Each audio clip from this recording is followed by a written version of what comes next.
2021년도 2월 8일 날 비트코인이 갑자기 38,000불에서 48,000불로 이제 급등을 했어요. 그때 왜 했냐면 테슬라가 비트코인을 한 15억 달러 정도 매수를 했다고.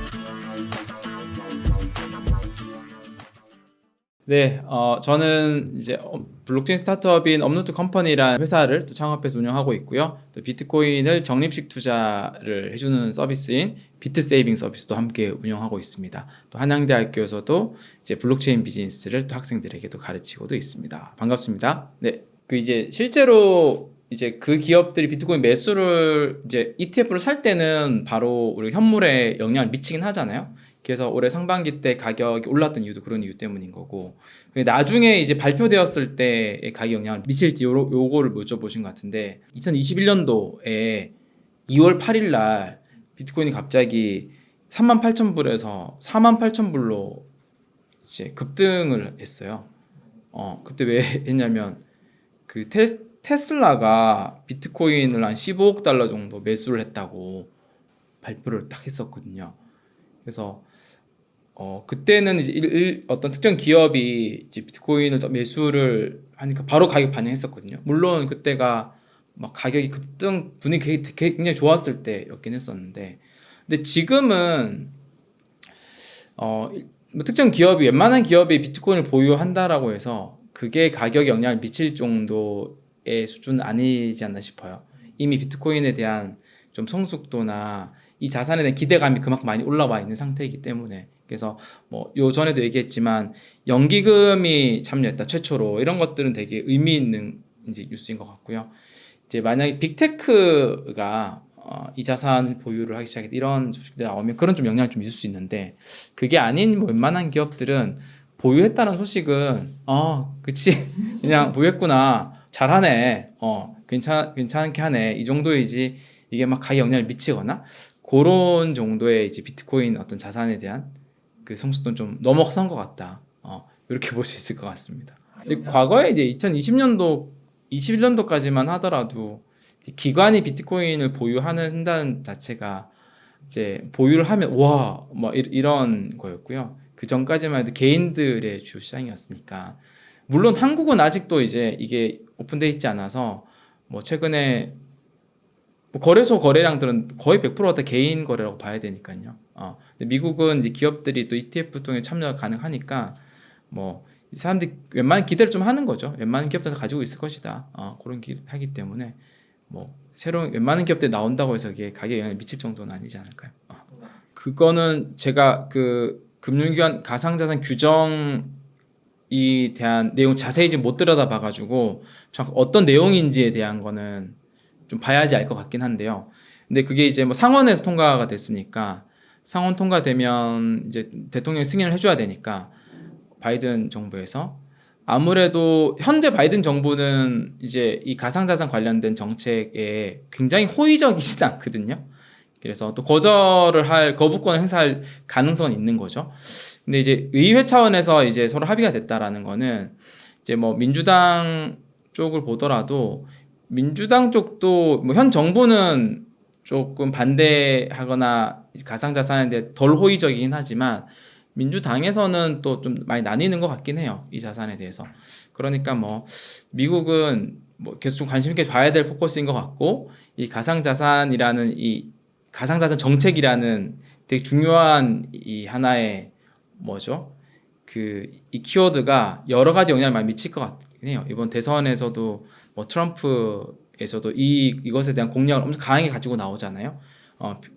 표밭이라고 생각을 하는 거겠죠. 그래서 좀 그렇고, 이제 뭐 세부적인 정책 내용들은 제가 아직 세부적인 못 봐서 뭐 코멘트를 드리긴 조금 어려울 것 같긴 합니다. 네. 그게 이제 우리가 보통 뭐 이제 주식시장에서도 그렇게 거래하시는 분들 많고, 박스권 매매. 그러니까 박스권 매매 같은 경우는 특정 자산이 계속 횡보를 하는 자산일 때, 그런 기간이 된 긴 자산일 때는 뭐 나쁘지 않은 전략일 수는 있을 것 같아요. 계속 이제 뭐 상단과 하단이 이제 왔다 갔다 하니까 여기서 살고 여기서 팔면 되니까요. 그러니까 수익 조금씩 계속 먹는 구조이잖아요. 근데 저는 비트코인에 있어서는 그게 썩 좋은 전략은 아닐 수 있다라고 생각이 좀 들긴 해요. 왜냐하면 비트코인이 이 박스권 횡보 구간에 있는 기간이 그렇게 길지는 않거든요. 특히 이제 상승장일 때는 과거에 보면 이 상승장일 때는 이 횡보하는 구간이 한 2, 3개월 정도로 짧아요. 근데 그러다가 이제 만약에 이제 2, 3개월에서 계속 이렇게 수익을 낼 수는 있겠죠. 뭐 상단 하단, 상단에 팔고 하단에 사고 조금씩 내다가 이게 하단에 팔았는데 갑자기 얘가 급등을 해버리면요, 이 상승분을 다 수익을 못 먹는 그런 이제 구조가 생기고, 특히 비트코인을 포함한 가상자산은 이 추세성이 굉장히 강하거든요. 그러니까 한번 오르는 분위기를 타면 우리 예상치 않았던 데까지 급등을 하고요. 반대도 마찬가지고요. 그런 약간 추세성이 굉장히 강한 자산이다 보니까 굳이 박스권 매매보다는 추세를 타는 매매를 더 선호하는 편이긴 해요, 시장에서는. 뭐 저는 그 둘 다를 다 선호하지 않고 사서 장기 보유하는 거를 선호하긴 합니다만, 뭐 이 자산의 특징을 봤을 때는 그렇습니다. 만약에 이 박스권 매매를 하다가 2020년도 만약 12월, 그러니까 2020년도 같은 경우도 상승장이 본격 시작하기 전에 보면 한 3개월 정도 계속 횡보하다가 이제 한번 급등하고 3개월 정도 횡보하다 급등하고 그러다가 또 횡보하다가 2020년도 12월 달이 되니까 한 달에 2배씩 뭐 올라가는 거거든요. 2020년도 12월도 2배, 2021년도 1월도 2배, 그 다음 또 뭐 거의 그 정도 갑자기 확 오를 수 있으니까요. 저는 비트코인 투자에 있어서는 그렇게 생각하거든요. 가장 좋은 거는 이 자산에 대해서는 사서 오랫동안 보유하는 게 가장 좋다. 그게 가장 큰 수익을 얻는다. 이거는 과거에 우리가 여러 데이터를 보더라도 그게 증명을 해줘요. 비트코인은 사서 한 3년, 4년, 5년, 6년 갖고 있으면 이 파이가 가장 크거든요. 근데 알지만 쉽지가 않아요, 이거는. 왜냐면 아까 이제 또 보셨지만 하락할 때는 한 80% 하락하고, 하락장 맞으면 1년 동안, 그리고 상승장일 때도 한 30%에서 40%에서 계속 단기 하락과 상승 왔다 갔다 하고, 그러니까 변동성이 되게 크다 보니까 오래 보유하면 그래도 가장 크게 먹는데, 이게 너무 변동성이 크다 보니까 장기 보유가 또 힘들다라는 것도 이제 이해가 됩니다. 그래서 이 자산은 그 장기 보유를 하기 위해서라도 이제 분할 매수 방법을 택하는 게 가장 좋거든요. 그러니까 적립식 투자하죠. 그래서 저는 이제 적립식 투자 방법으로 하죠. 그래서 저희 서비스도 그 서비스를 운영하기도 하고요. 그러니까 이 적립식 투자를 한다는 거는 뭐냐면 이제 변동폭이 크다 보니까, 그러니까 내가 투자를 시작했는데 하락을 하면 하락 당연히 할 수 있잖아요. 그럼 이제 구매 금액이 같은 구매 금액으로 적립식 투자를 하더라도 구매 수량이 많아지니까 그 멘탈이 크게 이제 안 좋아지지 않거든요. 그러면은 오랫동안 투자를 할 수가 있잖아요. 그리고 비트코인은 지난 5년 기간을 보면 한 10배 정도 성장을 했어요. 가격이 했는데 그 오르는 날보다 하락하는 날이 더 많게끔 느껴지는 자산이긴 하거든요. 근데 적립식 투자를 하면 그 하락할 때가 계속 구매 수량이 늘어나기 때문에 되게 이제 좀 어떤 좀 안정을 찾는 되게 좋습니다.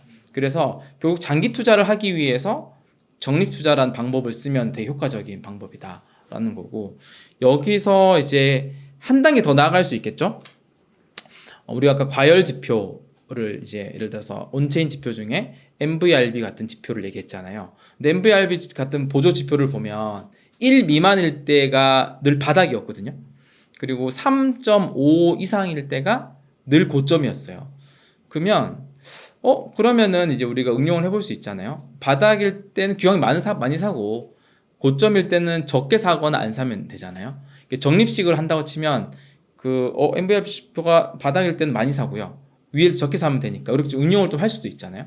그리고 뭐 또 적립식 구매를 기왕을 한다면 계속 이제 단기 폭락이 있을 때만, 이 딥이 올 때만 계속 매수를 한다든지, 이런 전략들을 통해서 비트코인을 투자하는 거 를 선호하긴 합니다. 완전 장기적으로는 이거는 사실 예측을 하는 게 좀 무모할 정도로 상당히 열려 있긴 합니다. 이 자산은 어떤 기초 자산에 묶여 있는 게 아니기 때문에. 그리고 반대로는 그만큼 화폐 가치가 떨어진다고 봐야 더 정확하겠네요. 그만큼 시장에 돈을 많이 공급하고 하면 풀면 가장 희소한 자산이 가장 많이 오르니까. 그러면 우리가 던져봐야 될 질문은 앞으로도 계속 시장에 이렇게 돈이 많이 공급될 것인가? 그거에 대해서는 이제 그걸도 풀면 또 기한이 길긴 하겠지만 아마 높은 확률로 시장에 돈은 더 많이 공급이 될 거다. 그렇게 볼 수 있을 것 같고요. 그 아까 이제 그 비트코인 투자나 뭐 장기 투자에 대해서 그 이런 이견이 있는 거 봤거든요, 제가. 비트코인을 계속 사서 장기 보유하면 손해다. 왜 그렇게 투자하냐? 그 비트코인을 투자하시는 분인데도 불구하고 이제 그분이 얘기하는 논리는 비트코인 사이클이 엄연히 있고 4년에 한 번씩 4년 안에 하락도 있고 상승도 있는데 그럼 이걸 왜 계속 장기적으로 보유를 하는 전략을 하냐? 이제 하락하면 샀다가 고점 되면 매도하고 그 전략 하면 눈에 보이는데 과거 우리 패턴 보면 좀 있잖아요. 이제 그래서 계속 보유하는 거 좋지 않고 이제 고점 되면 다 팔고 나중에 하락 때 더 사서 개수를 늘리는 전략을 한다. 이게 이제 그 과거 데이터로만 딱 똑같이 흘러가서 그렇게 할 수만 있다면 너무 좋죠. 근데 그 얘기는 어떤 가격 흐름에 있어서 고점들을 계속 맞춰야 된다라는 거고 바닥도 계속 이제 바닥에 계속 사야 된다라는 얘기니까. 근데 그게 쉽지가 않죠. 실패할 확률 당연히 있고요. 그리고 미래 가격 흐름은 패턴들은 바뀌거든요. 우리가 과거에 4년 사이클이라고 해서 앞으로도 4년이 될 보장은 없거든요. 다만 확률은 좀 높죠. 확률이 높은 거랑 무조건 그렇게 되는 거는 전혀 다른 얘기니까요. 그래서 이거를 뭐 그렇게 접근한다기보단 저는 기본적으로는 이 자산은 가장 빠르게 우상향하는 자산이기 때문에 기본적인 물량은 보유를 하면서 가고 좀 단기 자금들은 그 분이 얘기하셨던 것처럼 좀 일부 매도를 하고 뭐 할 수는 있겠죠. 근데 기본적인 물량 자체는 장기 보유를 하는 게 가장 큰 파일을 수익을 얻는다라는 거는 좀 여전히 그렇게 생각을 하고 있긴 합니다. 있죠. 지금 또 그런 시기가 있죠. 그래서 이제 미국에서의 수요가 급격히 올라갈 때는 우리가 그 코인베이스 프리미엄이라고 부르는데 미국에서 프리미엄이 붙고요. 그리고 반대로 이제 한국 시장에 뭐 개인들이 많이 참여할 때는 이제 김치 프리미엄이 붙는데 마이너스 프리미엄이라고 하면은 보통 언제 붙냐면 하락장일 때, 바닥일 때, 개인들의 어떤 투기 심리가 완전히 사라졌을 때, 이때는 한국은 이제 수요가 잘 안 살아나니까 이제 좀 마이너스이고요. 해외가 더 비싼 거죠. 생깁니다, 그게 당연히. 말씀하셨던 그 이유 때문에. 우리가 크립토에서 이제 코인베이스 프리미엄이라고 해서 미국 시장에 프리미엄 생기면 이거를 호재로 보거든요. 왜냐하면 그 기관이 보통 코인베이스에서 매수를 많이 하거든요. 그래서 기관들이 이제 참여를 했다. 그러니까 스마트 머니이잖아요. 개인들 돈보다는. 그래서 코인베이스 프리미엄이 있을 때가 오히려 시장에서는 조금 긍정적으로 보는 면이 있고요. 이제 개인들, 특히 한국 시장 같은 경우는 그냥 다 개인이잖아요.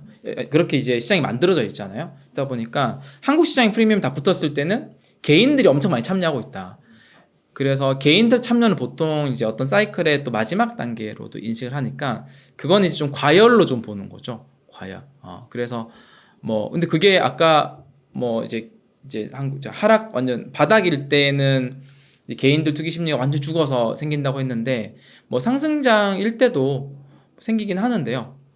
미국 갑자기 기관 수요가 확 늘어났을 때는 기본적으로 근데 보면은 상승장일 때는 한국 시장이 또 투자에 대해서는 워낙 또 이런 변동성 있는 자산을 좋아하는 투자자들이 많아서 기본적으로 상승장일 때는 한국 시장의 프리미엄 되게 많이 끼는 편이긴 합니다. 뭐 지금은 상상할 수 없지만 2017년도는 한 40%, 50%까지 그리고 2021년도는 많이 갔을 때는 한 10% 후반? 20% 가까이 갔었던 거 기억하거든요. 최근에가 우리 1억 넘었을 때가 10% 정도까지 갔었잖아요. 그러니까 당연히 이제 시장이 성숙하면 이런 이제 가격 차이도 줄어들긴 해요. 그리고 만약 한국 거래소도 만약에 기관들이 더 참여를 한다면 꼭 거래소뿐만이 아니라 우리가 뭐 이제 ETF만 한국에서 출시가 되더라도 그 물량은 이제 한국 거래소에서 보통 확보할 거니까 그러면은 그런 갭들은 점점 더 줄어들 거라고 좀 보여지긴 하고요.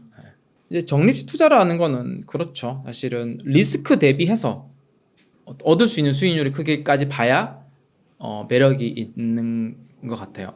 당연히 처음에 몰빵으로 사지 않는다는 얘기잖아요. 분할로 산다는 얘기니까요. 그래서 근데 이 비트코인 같은 경우는 리스크를 감안하지 않더라도 수익률이 높아요. 지금 여기 보시면 저 비트코인이 4년 주기니까요. 그 4년만 이제 장기적으로 적립 투자를 해보자. 그럼 2015년도에 그러니까 왼쪽은 이제 매년 1월 1일 날 시작했다라는 가정이거든요.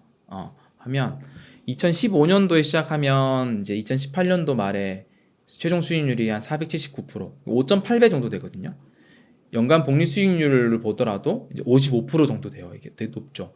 2016년도에 시작을 하더라도 19년도에 끝나거든요. 그럼 404%예요. 500%, 이도 5배 넘잖아요. 그러니까 2017년도 1월 1일에 시작하더라도 438%예요. 딱 4년 하면. 요때가 상승장 시작할 때예요. 그러니까 매년이 이제 좀 다른 환경인 거죠. 2018년도부터 시작을 하면 요때는 하락장 시작할 때잖아요. 그러니까 2018년도에 시작했다는 거는 그냥 딱 상투 고점에 시작했다 이 얘기거든요. 이렇게 하더라도 4년 기한하면 443%예요. 2021년도에 딱 끝났거든요. 5배잖아요. 그리고 2019년도는 하락장을 하고 회복하던 시기였거든요. 요때 시작을 하면 딱 4년 뒤에는 이제 35% 수익률 나와요. 이게 적립 투자는 끝나는 지점에 딱 가격에 따라서 그 수익률이 좀 차이 나는 면이 있어요. 근데 딱 4년이 딱 끊으니까 이제 2022년 12월 31일이니까 35%인데 그 중간에는 이미 35개월 차에 555% 수익률도 있었던 거죠. 높잖아요. 그리고 2020년도에 시작을 하면 요거는 이제 115%인데요. 이게 2배 넘는 수익률인데 이것도 작진 않지만 얘도 이제 16개월 차에 벌써 한 5배 정도 되는 그 410% 수익률이 존재했었잖아요. 그리고 이제 현재 2021년도 1월 1일에 시작하면 아직 만 4년이 안 됐지만 뭐 3월 말 가격 기준으로 보면 39개월 차인데요. 이때 되면 120% 정도, 2.2배 정도 수익률이니까 사실 우리가 뭐 코인 투자해서 뭐 50배, 100배 이런 이제 꿈과 희망을 가지고 하는데 그게 잘 됩니까? 그렇게 또 하는 거는 또 마이너스 99%될 가능성도 있으니까 정말 지지 않는 투자를 하고 뭐 이게 스트레스 받지도 않잖아요. 꾸준히 이 방법으로 해서 장기적으로 이 자산을 보유하는 전략을 가져갔을 때 가장 좋은 수익률을 낼 수 있다라고 좀 생각을 해요. 저는 투자를 할 때 이제 장기 투자 금액과 단기 투자 금액을 구분해서 가져가면 되게 좋다라고 생각을 하는데요. 그래서 아까 지금 4년은 그래도 우리가 비트코인 투자를 장기적인 기간에 속하잖아요. 속하고 단기 투자를 또 적립 구매로 또 할 때 적용하는 방법이 또 있어요. 요 지금 두 번째 시트는 그러니까 특정 이벤트가 있을 때 기준으로 적립 투자를 한번 또 시뮬레이션 해볼 수 있어요. 요거는 최근에 반감기가 있었으니까 그럼 반감기 때부터 적립 투자를 시작하면 과거의 수익률이 어땠을까? 반감기가 어차피 딱 날짜 정해져 있으니까 보면 2016년도 반감기부터 보면 이때는 7월 11일 16년도 7월 10일이 이제 반감기 시작이었잖아요. 그래서 요때 딱 적립 투자를 시작했을 때 수익률이 30%, 50%, 100%, 200%까지 도달하는 시간이에요. 그래서 30% 도달은 한 5개월 걸리고요. 50% 도달은 5.8개월. 그리고 수익률 2배, 100% 도달은 10개월 걸리고 수익률이 200%는 3배 수익률이잖아요. 요때는 12.5개월. 그러니까 딱 1년 걸리는 거죠. 그리고 2020년도 지난번 반감기가 2020년도 5월 12일이었잖아요. 말이 꼬이네요. 요때도 수익률 30% 도달하는데 5.7개월 걸리고요. 수익률 50% 도달하는 게 6개월 걸려요. 그리고 수익률 100% 도달하는 게 7개월, 수익률 200% 도달하는 게 9개월이잖아요. 보면 약간 패턴이 30% 도달보다는 50% 목표 도달을 세우는 게 좋고 약간 이게 여기는 빠르게 성장한다는 얘기예요. 그리고 100%보다는 200% 하는 게 그 기간을 감안했을 때는 좋은 목표 지점이다. 과거 기준으로 봤을 때는 이번에 어떨지 모르나. 그래서 저도 그래서 저희 또 서비스에 적립식 투자 커뮤니티가 있는데 그 시작일이 4월 20일 날 저도 이제 적립식 구매를 또 스타트한 게 하나 있어요. 그래서 얘는 50% 수익률을 목표로 해서 4월 20일부터 시작한 적립식구매 또 하나 만들었어요. 그래서 뭐 이렇게 4년 길게 하는 금액과 있고 이렇게 이제 수익률 목표를 딱 지점을 해가지고 요거는 이제 그래도 너무 단기는 아니지만 중기적으로 실현할 수 있잖아요. 뭐 6개월, 1년 또는 1년 뭐 길어봐야 1년 뭐 6개월 이럴 것 같은데요. 이렇게 한 전략이 있고 그래서 이렇게 반감기 때 적립식 투자를 시작했을 때 시뮬레이션도 한번 가져와 봤습니다. 네. 뭔가 좀 이제 밋밋하게 확 오르거나 확 빠지거나 이런 느낌이 안 들어서 여쭤보시는 것 같긴 한데 근데 이걸 조금만 우리가 이제 한 발 뒤로 물러서서 보면 연초 대비해서 2배 가까이 이미 오른 자산이잖아요. 그래서 뭐 주변에 이제 우리 비트코인 이외의 다른 자산들을 둘러봤을 때 그 정도의 폭발성이 있는 자산을 볼 수가 있을까? 없거든요, 사실은. 그래서 여전히 폭발력이 있다.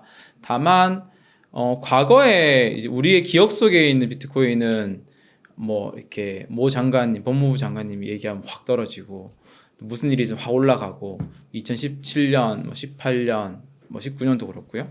이제 그런 이미지들이 좀 있다 보니까 지금의 이제 어떤 가격이 좀 안정적인 느낌이 들어서 여쭤보신 것 같은데요. 여전히 저는 폭발력이 있다. 그리고 이 자산 장기적으로 봤을 때 꾸준히 상승하는 게 가장 큰 장점이다라고 좀 생각을 하고 있습니다. 네, 안 그래도 이제 그걸 여쭤보셔가지고 저는 잘 2016년도 닮았나? 다시 한번 이제 질문을 보고 싶어서 좀 찾아봤거든요. 그래서 뭐가 닮았을까? 내가 볼 땐 잘 없는데 싶어서 제가 그러니까 반감기 시즌을 찍어서 얘기한 것 같아요. 16년도 반감기, 20년도 반감기, 또 24년도 반감기니까 그때 한번 찍어서 한번 볼게요. 여기 이제 가져와 봤거든요, 자료를. 2016년도의 비트코인 가격 이제 차트고요. 여기 보시면 2016년도 같은 경우는 7월 달이 반감기였어요. 7월 10일. 여기 보시면 7월 10일 이후에 가격이 지지부진한 것들이 보입니다. 그리고 한 8월 딱 되기 전에 한 20% 정도 하락을 했었고요. 그리고 7월 전에는 급등을 한 2달 만에 한 70% 정도 급등을 했었는데요. 이제 이런 것들이 있을 때 한번 좀 들어가서 볼 필요는 있거든요. 왜 급등했을까? 당시에 저 때는 이제 영국 이제 브렉시트 이제 기억하시는지 모르겠어요. 그래서 이제 그거가 결정 나서 이제 파운드화가 급락을 했거든요. 근데 비트코인이 과거에 가격이 이렇게 한 번씩 급등을 했던 시기들을 보면 이렇게 이제 글로벌한 어떤 금융 위기나 금융 이벤트들이 있을 때 비트코인이 하나의 대체 자산으로서 반응을 했었거든요. 이때도 이제 파운드가 급락을 하면서 비트코인 자산 70% 정도가 2달 만에 상승했었고요. 그리고 반감기가 7월 달에 있었고 이제 그 다음에 계속 지지부진이에요. 그리고 뭐 8월 달에 20% 하락 정도 있었는데 이게 지지부진한 10월 정도까지 갑니다. 반감기 이후에 지지부진이라고 하는 거는 뭐 채굴자들이 수익이 안 나니까 채굴자 물량을 이제 계속 매도를 해야지 그나마 운영비가 나오니까요. 매도를 하는 것도 있고 그러다 보니까 이제 채굴자들이 한계 비용이 있다 보니까 이탈을 하게 되죠. 소규모 채굴장부터 이런 것들이 쭉 이어지는 기간이 보통 존재를 하고요. 그리고 나서 이제 이게 한번 되고 나면 한번 상승하는 효과를 보이는데 20년도 거도 제가 한번 가져와 봤거든요. 20년도 거도 보면 2020년도 5월 12일이 저거였어요. 반감기였어요. 그때 비트코인 하고 계셨나요? 안 하고 계셨죠? 네. 이때도 보면 5월 이후에 계속 지지부진합니다. 이때도. 그때 아마 그 반감기 이후에 최대 하락폭이 한 10% 정도 되는 걸로 알고 있는데요. 그게 한 이제 8월까지 이어지는 거죠. 한 3, 4개월 정도. 이때도 마찬가지예요. 뭐 채굴자 물량 나오고 뭐 시장이 좀 풀리고 그다음에 채굴자들이 한계 비용이 안 되니까 또 이탈하고 그럼 소규모 채굴장부터 이제 좀 정리가 되고 남은 채굴자들이 다시 한번 정리해서 다시 자기 올라가는 이런 형태의 패턴을 보이기 때문에 2016년도와는 글쎄요. 16년도 이후에 이제 16년도는 그때 반감기 이후에 조금 더 하락폭이 있어서 그거와 좀 비슷하다고 해서 2016년도랑 비슷하다고 했는지 모르겠습니다만 지금은 보면 2024년도 어제 가져왔잖아요. 이제 4월 20일 날 우리 반감기가 있었고요. 그 뒤에 이제 비슷하게 바로 뭐 급등하거나 이런 거 없잖아요. 약간 또 지지부진한 형태를 좀 보이고 있는데 뭐 이런 형태 속에 있다. 그래서 2016년도와도 뭐 어느 정도 비슷하지만 그게 꼭 어떤 개연성이 있는 것 같지는 않다. 이게 뭐 제 생각이긴 합니다. 네. 조정이라는 얘기 되게 많이 하잖아요. 지금은 이제 상승장 내에 있는 조정으로 저는 보고 있고요. 그러니까 상승장 내에서 이제 여러 번 얘기했지만 이제 가격 하락폭이 한 30-40%될 때는 과거에도 되게 많았었거든요. 그럼 우리가 조금 더 이제 봐야 될 포인트는 이 상승장에서 하락장으로 전환하는 그 시점을 우리가 알 수만 있다면 그건 되게 유용하잖아요. 그러면 이제 우리가 가정에서 몇 가지들이 바뀌기 때문에 그래서 과거에 이제 이 사이클에서 고점을 찍고 하락장을 전환을 할 때의 자료들을 어떤 이제 지점들이 있었는지를 제가 좀 자료를 좀 정리해서 가져와 봤거든요. 왜냐면 그 질문들 되게 많이 하세요. 이게 상승장 끝난 거 아니냐? 이제 하락장 전환 아니냐? 이제부터 막 한 70% 하락으로 가는 거 아니냐? 이제 그런 두려움이 늘 비트코인 투자하면서는 있을 수밖에 없을 것 같은데요. 그래서 좀 이것도 역시 한 발 떨어져서 보면 과거에 요런 요소들이 있어서 하락장 전환이 됐구나 알 수가 있어서 보면 여기 자료 있는데요. 보면 제가 이제 첫 번째 사이클, 두 번째 사이클, 세 번째 사이클, 지금 네 번째 사이클인데 각각의 비트코인 가격의 고점이 언제였냐면 2013년도 11월이 이제 비트코인 가격이 고점이었어요, 당시에. 그리고 두 번째 가장 높았던 데가 2017년도 12월이었고요. 세 번째 가장 높았던 시기가 이제 2021년도 11월. 기억하실 수도 있을 것 같아요. 그리고 지금 2024년도 5월이 진행 중이잖아요. 그래서 각각 최대 하락률은 한 85% 정도.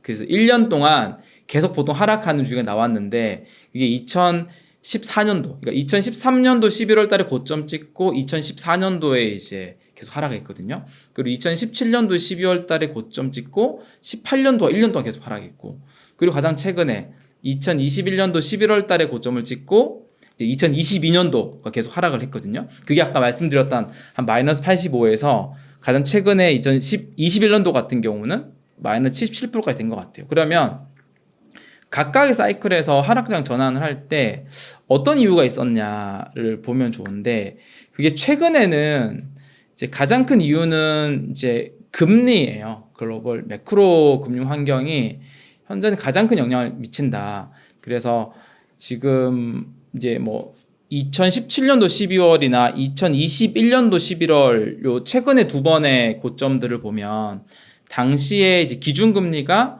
1.5% 그리고 우리 2021년도는 그 전년도에 코로나 때문에 금리가 엄청 낮아졌잖아요. 이제 0.25%로 유지되고 있다가 거의 이제 금리를 그 다음에 계속 추가적으로 인상해야 되겠다는 기조가 강력히 강했던 시기에 고점에서 다 턴이 됐거든요. 그래서 그걸 보면 2018년도 같은 경우는 하락장이 있을 때 금리가 1년에 4번 인상을 했어요. 그래서 1.5%에서 2.5%까지 상승이 됐고요. 이 상황에서 이제 사실은 가장 유동성이 또 크기도 하고 가장 위험 자산인 비트코인의 하락이 가장 컸던 거죠. 최근만 2021년도 같은 경우도 그 다음 해인 2022년도에 금리 인상이 뭐 기억하실 것 같아요. 코로나 때 엄청 낮추고 나서 인플레이션 심해지다 보니까 금리를 진짜 빠르게 자이언트로 올렸잖아요. 그게 이제 0.25에서 4.5%까지 1년 만에 올린 건데요. 그 7차례 인상을 한 거거든요. 그러니까 이 두 가지가 하락기에 가장 큰 영향을 미쳤던 거죠. 근데 첫 번째 사이클 같은 경우는 이제 그 당시는 초기였고 이제 금리의 영향이라기보다는 그 당시는 2013년도 14년도는 기본적으로 다 저금리 기조이긴 했었거든요. 이제 내부에 있는 마운트 콕스라고 하는 글로벌 전체 거래량이 한 70% 정도 되는 이제 거래량 가진 마운트 콕스 거래소가 해킹을 당해가지고 이 내부적인 이슈 때문에 이게 2014년도 2월달에 해킹 당했거든요. 그래서 이제 그때 한 85% 정도 하락을 했습니다. 그래서 이제 아주 초창기 때는 이제 내부적인 어떤 사고, 그리고 두 번째와 세 번째 사이클 같은 경우는 금리 인상으로 인해서 그 다음에 이제 하락장 전환이 됐고, 그 세 번째 사이클 같은 경우는 금리 인상 플러스 이제 루나라고 하는 엄청난 또 이벤트가 내부에서 또 사고가 있었던 거죠. 같이 합쳐져서 있었습니다. 그리고 하나 더 보면 좋은 지표가 이제 우리가 MVRV라고 하는 그 과열 지표죠. 온체인 데이터 상의 과열 지표. 그래서 온체인 데이터 상에서 MVRV 지표가 한 3을 초과하거나 좀 한 3.5를 넘어가면 굉장히 과열이 됐다라고 좀 표현을 하거든요. 그 3.5라고 하는 거는 이제 전 세계에 있는 모든 이제 비트코인 지갑 주소를 다 이렇게 들여다봤더니 전부 한 3배, 3.5배의 수익을 보고 있더라. 다 수익을 보고 있으니까 굉장히 과열이 된 상황인 거죠. 그거를 이제 어떤 수치화를 시킨 거거든요. 그래서 첫 번째 사이클 때는 고점대가 이제 5.8이었고요. 엄청 높게 올라갔고요. 2017년도 같은 경우는 4.28로 그때 과열이었어요. 지금 봤을 때. 그리고 세 번째가 이제 2021년도였는데 이때는 이제 2021년도 4월 달에가 이제 거의 한 3.45 정도까지 굉장히 과열 구간 올라갔었거든요. 그리고 나서 좀 이제 조정은 됐다가 그때 부처님 오신 날 폭락을 하고요. 그리고 11월 달에 회복을 하는 과정에서 그러니까 과열이 되지 않은 상태에서 이제 2021년도는 이제 그 금리를 굉장히 빠르게 올려야 된다라는 이제 매크로 환경이 좀 바뀌면서 좀 무너진 가격이 하락장 전환됐던 케이스입니다. 그럼 그렇게 이제 케이스를 봤을 때 온체인 지표가 굉장히 과열돼 있거나 아니면 금리가 현재의 금리보다도 앞으로 금리가 어디로 갈 거냐에 대한 시장의 어떤 이제 그런 기대감 이게 되게 중요하잖아요. 그럼 현재는 지금 5.5% 정도 금리인데요. 그럼 이제 이게 앞으로 금리를 더 인상해야겠다는 기조가 강한 건지 인하를 해야 되겠다는 기대감 강한 건지에서는 후자가 더 가깝다. 그러면 금리가 인상 때문에 어떤 과거에 있었던 하락장 전환하고는 그 시기는 아니다. 라는 거고 MVRV 지표만 보더라도 현재 2.27 정도 되거든요. 그러니까 과열 구간에 가진 않았던 거죠. 그리고 이제 또 하나가 이제 반감기인데 그 과거 이제 세 번의 이제 하락장 전환을 할 때는 고점까지 이제 반감기로부터 다 17개월, 18개월 정도였어요. 이제 처음 2013년도만 이제 12개월 만에 고점이었었고 나머지 두 번은 한 17개월 만에 고점이었거든요. 근데 지금은 이제 반감기 지난 지 2개월밖에 안 됐잖아요. 그러니까 뭐 여러 가지 이런 이제 금리, 그다음에 온체인의 과열 지표, 그리고 반감기 시기, 뭐 그리고 사건 사고는 아직은 크게 없고요. 봤을 때는 아직 뭐 하락장으로 전환이 될 만한 그런 지표들의 움직임 현재까지 없다. 그래서 현재 하락도 조정으로 볼 수 있는 거고, 그럼 과거의 조정은 한 이제 많았을 때는 3-40% 정도였고, 이제 비트코인이 시총이 꽤 이제 성장한 상태니까 지금의 조정은 아마 과거보다는 폭이 줄어들겠죠 점점. 그래서 한 20에서 25% 정도. 그래서 뭐 최근에도 25%까지 빠졌다가 한 1억 500까지 갔다가 한 8천만 원까지 갔잖아요. 빠졌다 다시 좀 반등 올라왔잖아요. 그 기간이니까 뭐 요 정도의 이제 이 상승장 내에서의 어떤 조정들은 만약에 또 그 정도 하락이 오더라도 너무 크게 부담을 가지거나 우려할 필요는 없을 것 같다라는 게 제 생각입니다. MVRV 지표 기준으로 봤을 때는 2.27이고요. 2.27은 보통 과거 기준으로 봤을 때는 이제 상승장의 초입 단계를 넘어선 바닥은 아니고요.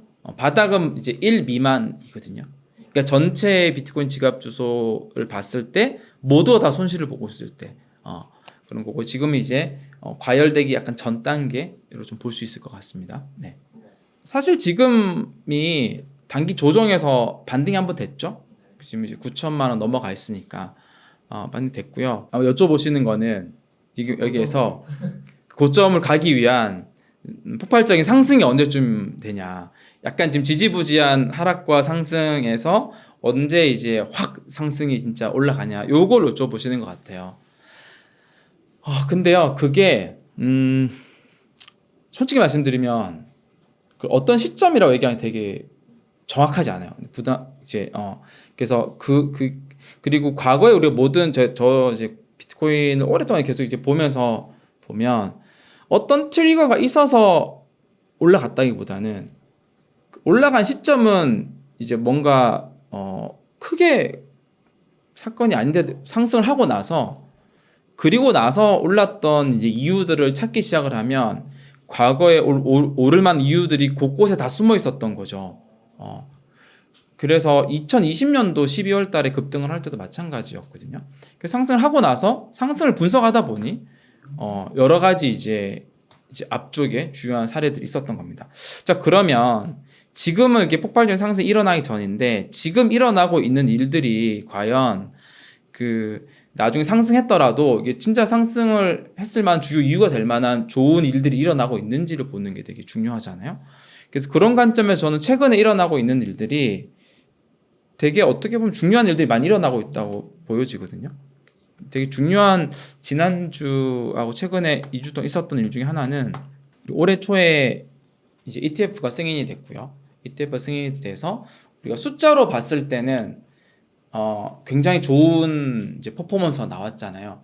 그래서 진짜 실제 ETF 운용 금액이 이제 550억 달러 넘어서고 하니까요. 근데 그 안에 어떻게 구성돼 누가 그 ETF를 샀는지에 대해서는 공개가 안 됐는데 최근에 이제 그게 이제 SEC 신고를 하면서 드러나기 시작을 하는데 가장 좀 의미가 있었던 곳은 이제 위스콘신 연기금 미국의 이제 주의 연기금이 비트코인 ETF에 자금을 넣어서 비트코인에 투자를 한 거 쉽게 얘기하면은 그게 이제 위스콘신 연기금 같은 경우는 이제 이번 3월 31일 이제 1분기 기준으로 봤을 때 블랙락에 있는 ETF, 비트코인 ETF에 한 9,900만 달러 정도 들어가 있고요. 이제 그레이스케일의 GBTC에 6,300만 달러 정도 들어가 있어요. 미국의 공공 연기금이 이제 한 약 5천여 개 정도 되는데 그 중에서 위스콘신 연기금은 굉장히 규모가 큰 곳 중에 하나고요. 굉장히 안정적으로 운영되는 굉장히 상위 클래스인 연기금 중에 하나거든요. 의미가 되게 크다. 이게 그러면 포트폴리오가 어느 정도 비중으로 들어갔는지 보니까 0.4% 정도예요. 네. 위스콘신 연기금이 총 1,550억 달러를 관리하는데 운용을 하는데 그 중에 0.4% 정도가 비트코인 ETF에 들어와 있다. 어떻게 보면 미국에 있는 주 차원에서의 이제 참여는 최초이에요. 최초이고요. 이게 되게 중요한 뉴스이긴 하거든요. 미국에서 지금 연기금으로 관리되는 자금이 한 6조 달러 정도 되는 걸로 알고 있는데요. 그리고 이제 뭐 과거에는 특정 기업들이 뭐 참여하고 하면 이제 가격이 좀 반영되거나 하긴 했었는데 이제는 뭐 완전히 뭐 우리가 그 IT 기업들이 아니고는 웬만한 기업들이 참여한다고 해서 비트코인 가격에 영향을 줄 정도는 지금 아닐 텐데 연기금이 참여한 소식은 굉장히 의미 있는 소식 중에 하나다 생각이 듭니다. 그리고 그 비트코인 저는 이제 게임의 법칙이라고 표현을 하면 비트코인 게임의 법칙에서 이 비트코인 게임은 굉장히 희소한 자산을 가지고 게임을 하는 거거든요. 그래서 개인들이 가장 먼저 시작을 했잖아요. 그래서 초기에 참여했던 이제 인원들이 굉장히 큰 부를 이뤘던 거죠. 그리고 나서 현재 이 비트코인 게임에 어떤 플레이어들이 참여를 하고 있냐면 기업으로는 마이크로스트래티지라고 하는 기업, 나스닥 상장사, 국가 차원에서는 엘살바도르라고 하는 국가, 그리고 연기금 차원에서는 위스콘신 연기금이 가장 먼저 참여한 것 같고요. 이제 가장 먼저 참여한 사람이 가장 큰 성과를 내긴 할 거거든요. 이 자산이 굉장히 희소한 제한된 자산이라서 그런 성립을 하게 되는데, 근데 그 참여한 기업들이 뭐 마이크로스트래티지 같은 경우는 진짜 이 회사가 이제 사스 기업으로 소프트웨어 회사인데 주가가 한 10년 동안 계속 변하지 않다가 이 비트코인 스탠다드 전략을 펴면서 기업의 리저브 자산을 비트코인으로 부여하고 기업이 이제 주식시장에 상장이 돼 있으니까 그 자금 조달을 통해서 또 비트코인을 확보한 전략이 시장에서 먹혀서 현재는 그 최초의 그 전략을 폈었던 2020년도 기준 대비해서도 주가가 10배 정도 오른 걸로 알고 있거든요. 성공한 거죠. 그리고 엘살바도르도 지금 매일 1BTC 구매를 하고 있고요.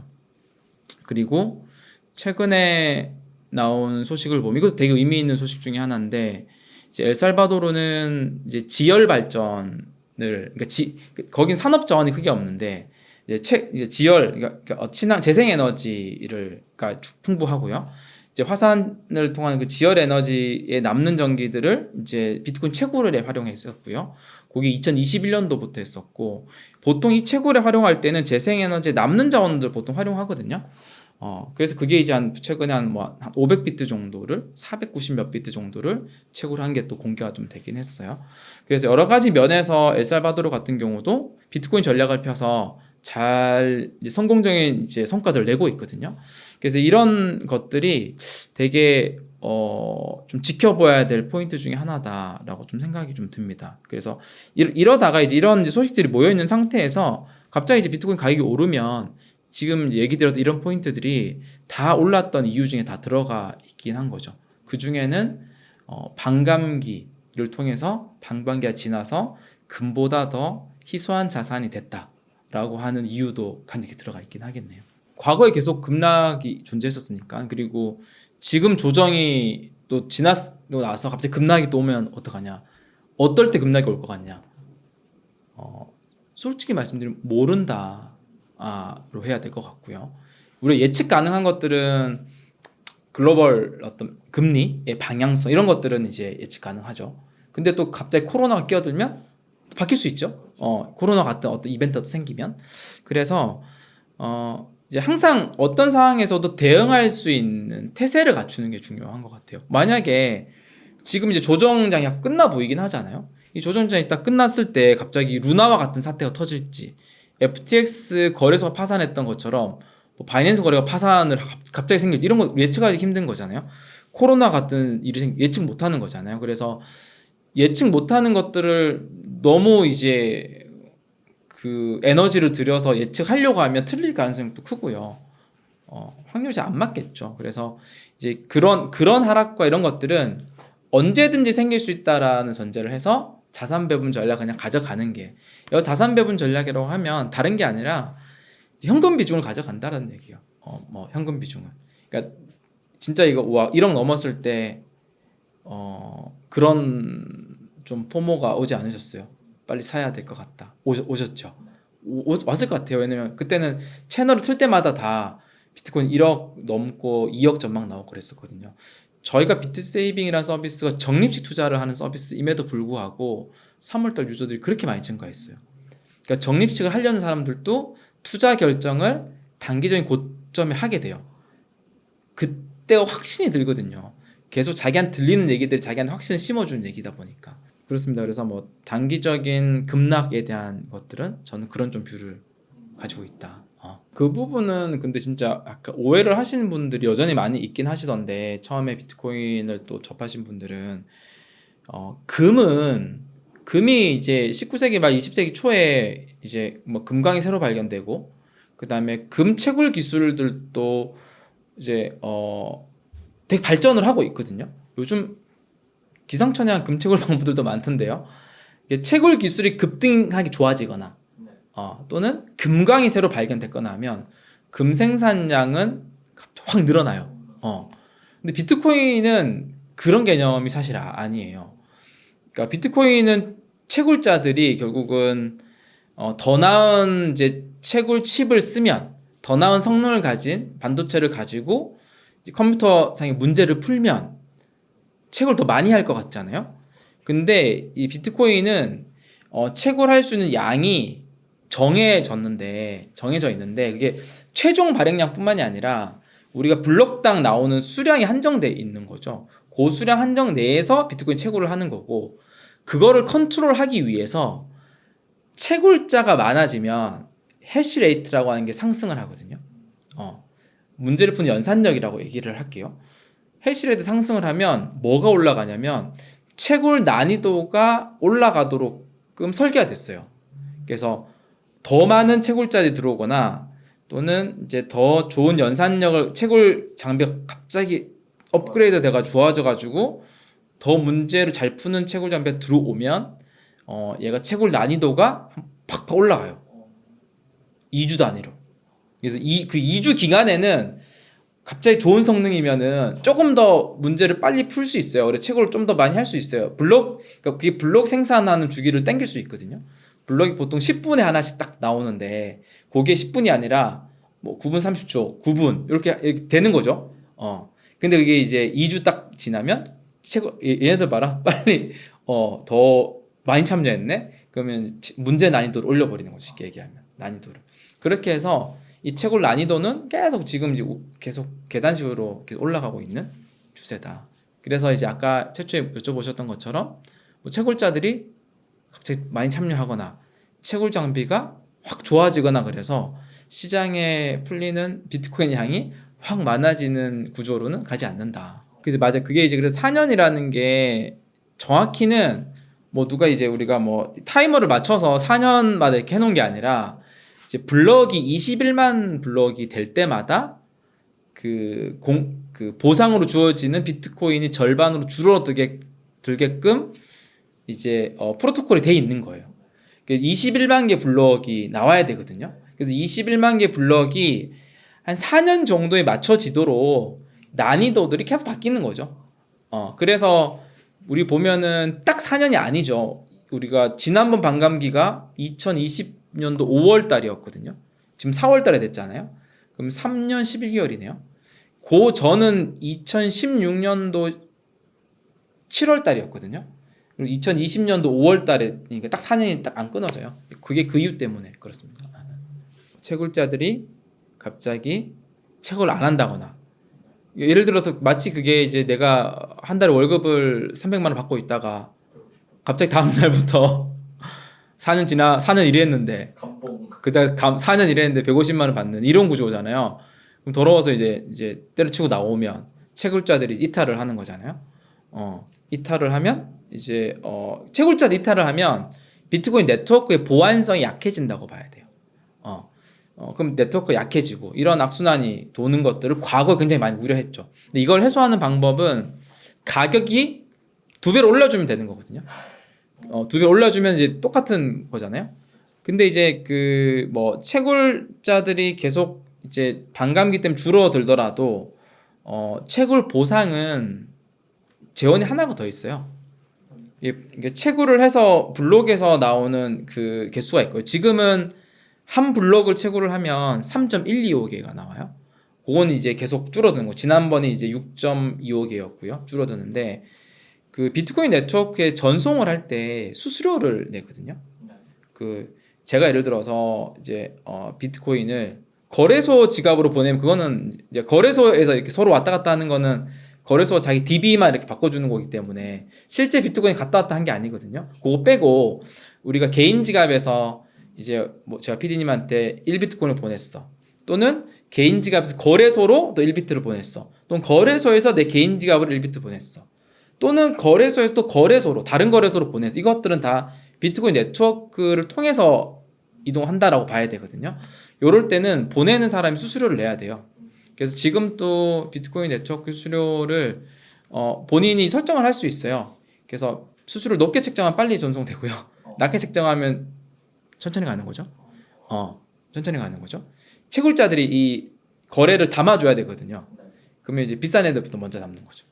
그래서 뭐 그래도 이제 전송이 적을 때는 낮게 해서 보내도 괜찮죠. 근데 전송이 갑자기 몰릴 때가 있잖아요. 이때는 이제 수수료 높게 또 해야 빨리 가니까요. 그럼 그 수수료를 누가 먹냐?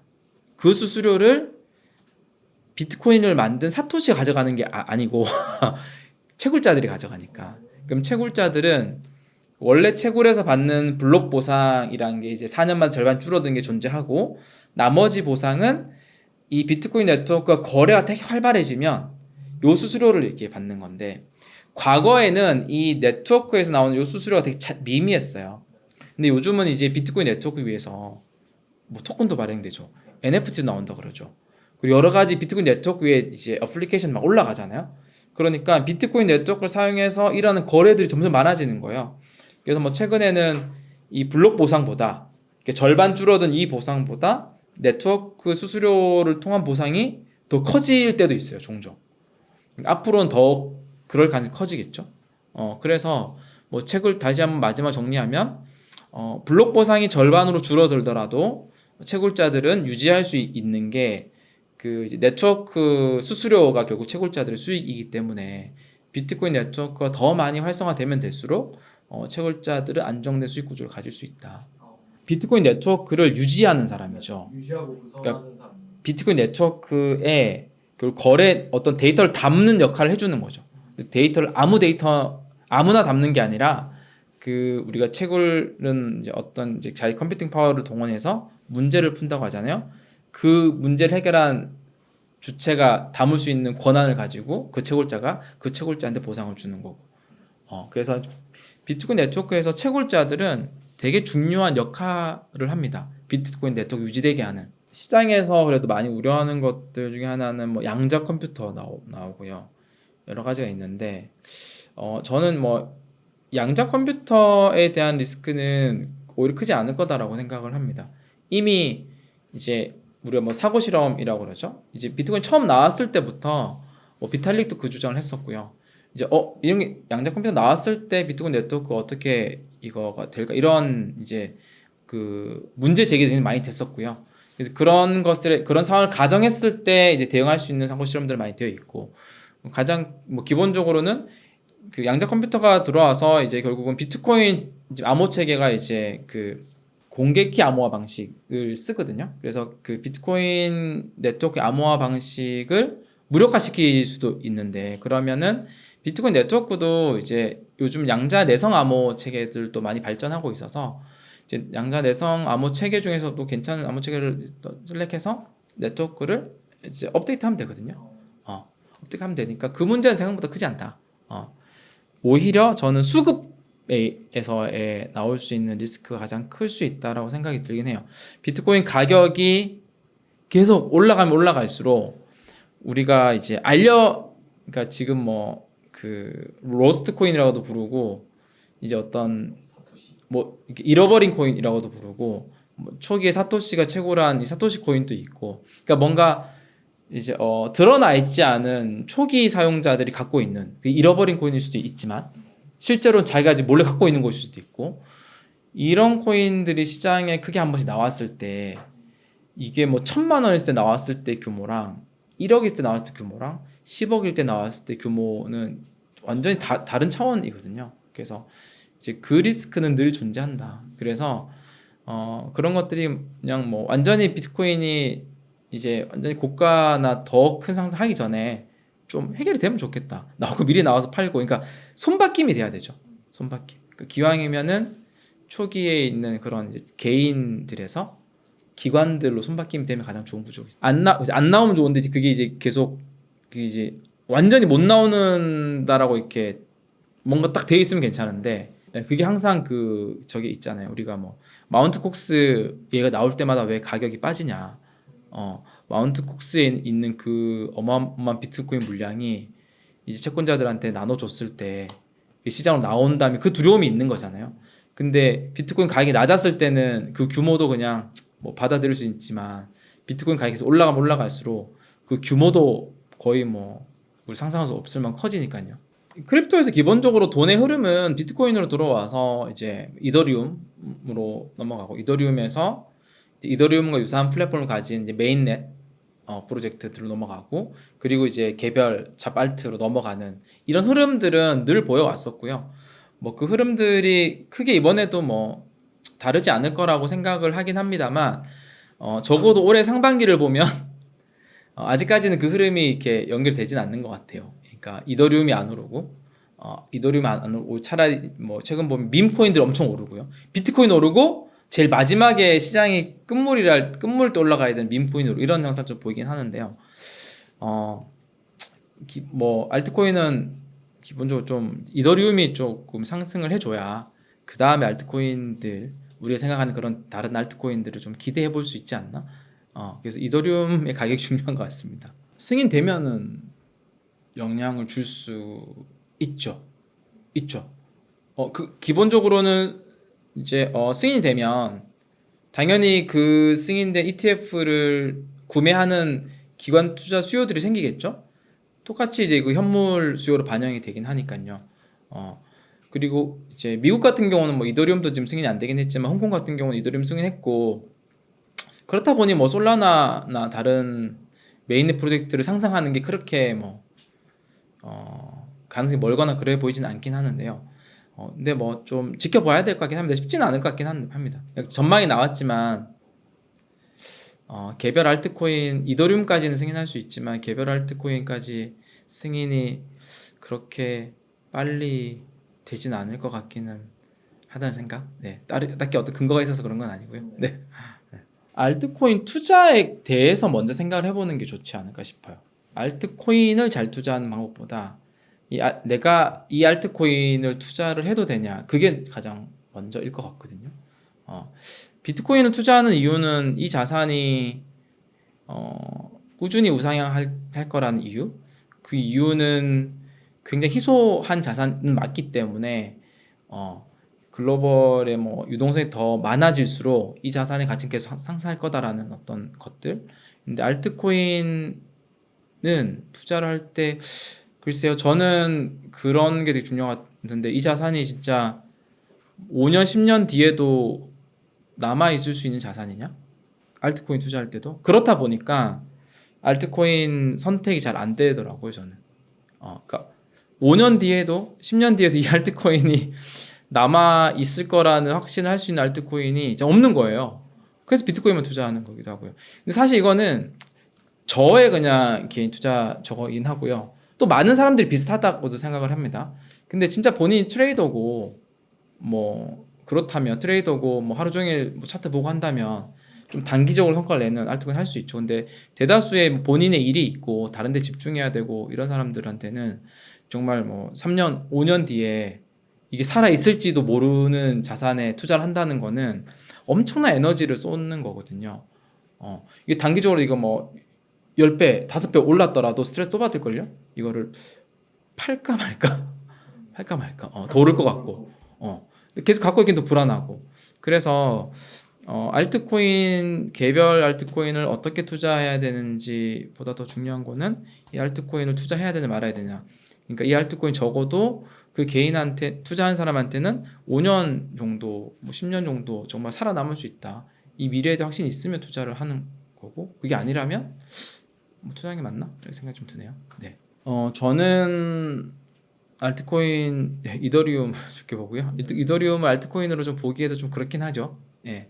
왜냐하면 아까와 같은 기준에서 그렇습니다. 5년, 10년 뒤에 이 자산은 살아 있을 거라고 좀 되게 이제 좀 믿음이 가고 그럴 수 있는 여러 가지 이제 좀 백그라운드를 가진 거죠. 그래서 뭐 나머지 자산들은 좀 그렇게 생각이 좀 힘드네요. 근데 그 중에서 저는 뭐 스테이블 코인을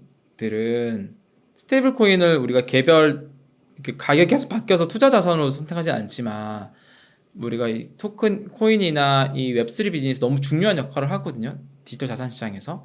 스테이블 코인은 충분히 그럴 수 있는 자산이라고 보는 거고요. 그래서 뭐 아까 좋아하는 거 물어보신 거죠? 스테이블 코인 높게 평가하긴 합니다.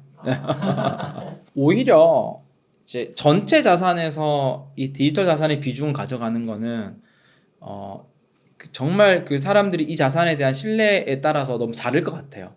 뭐 기관들은 이제 아까 뭐 연기금 0.4%, 다른 헤지 펀드들은 1%, 1.5%인데 그 비중은 너무 다를 것 같고요. 근데 그 전체 자산에서는 반드시 이 자산을 포함을 시켜야 된다라는 것을 강하게 얘기 드리고 싶긴 해요. 1%든 0.5%든 또는 30%든 개인이 이 자산에 비트코인에 대한 신뢰가 있는 만큼 오히려 이제 이 디지털 자산의 포트폴리오에서 어떻게 알트코인과 비트코인과 이더리움을 배치하면 좋을까 이런 거는 이게 이제 좀 더 많은 사람들한테 더 이게 전복이 될 것 같은데 저 같은 경우는 디지털 자산 투자 전체 자산의 70%가 이제 비트코인이고 20%가 이더리움이에요. 그리고 알트코인이 10%가 안 되는데 그러면 이더리움이 한 25% 정도 되나 보다. 되고 이제 그 나머지 한 5% 정도인 것 같아요. 그 정도가 알트코인 보통 갖고 있어요. 근데 알트코인은 그냥 뭐 사실 투자해도 없어져도 좀 리스크 안 되는 금액 정도를 넣고 그렇게 해서 또 알트코인이 또 오를 수도 있으니까. 그리고 알트코인은 또 하는 이유는 뭐 시장에 대한 이해도 높이기 위해서 좀 있긴 해요. 물론 이제 그 알트코인으로 수익을 남기기도 있긴 하지만 그 웹3 비즈니스나 되게 많이 이쪽 시장이 빠르게 바뀌고 있기 때문에 디파이나 이런 쪽들 보고 그래서 알트코인은 한 5% 정도 비중으로 가져가는 네. 알트코인 비중 높으면 되게 리스크하긴 합니다. 네. 지금 우리가 암호화폐 시장에 투자를 할 때 시장의 위치는 이제 초입을 좀 지난 상승장의 초입을 지난 시기로 볼 수 있거든요. 그래서 상승 초입을 지났는데 지금 이제 투자를 결정을 또 이게 만약 1억 넘어가고 하면 그 심리적으로 또 빠르게 뭔가 사야 될 거고 이런 느낌 되게 많이 들 수밖에 없어요. 그래서 지금 투자할 때는 좀 그런 것들 조금 이제 누르시고 좀 현금 비중 좀 가져가면서 투자를 좀 하면 좋을 것 같고요. 그래서 좀 뭐 기간을 꼭 이번 상승장 때 꼭 큰 수익을 다 뭔가 내는 그런 전략 말고 지금 시작 들어올 때는 다음 사이클까지 바라보면서 조금 이제 이 배트를 길게 잡고 자산 배분을 해서 투자한 형태를 가져가는 게 여러 면에서 이제 수익 면에서도 그렇고 이제 개인의 어떤 투자 어떤 멘탈 면에서도 되게 좋거든요. 그렇게 좀 접근을 해보는 게 되게 좋을 것 같다. 그럼에도 불구하고 이 상승장에서 뭔가 수익을 또 얻고 싶긴 하잖아요. 그럴 때는 이제 지금이 그 정도 시기에 왔으니까 아까 MVRP 지표도 이제 2가 넘어섰잖아요. 조금 더 이제 그럴 때는 그런 자금들은 따로 빼서 좀 목표치를 좀 낮춰서 배트 짧게 잡고 하는 금액과 이제 아예 다음 시간 넓게 길게 가는 금액을 좀 나눠서 이렇게 하는 것도 좀 좋은 방법론일 것 같고 네, 좀 뭐 어쨌든 간에 좋은 투자 성투하시기를 바랍니다. 네, 감사합니다.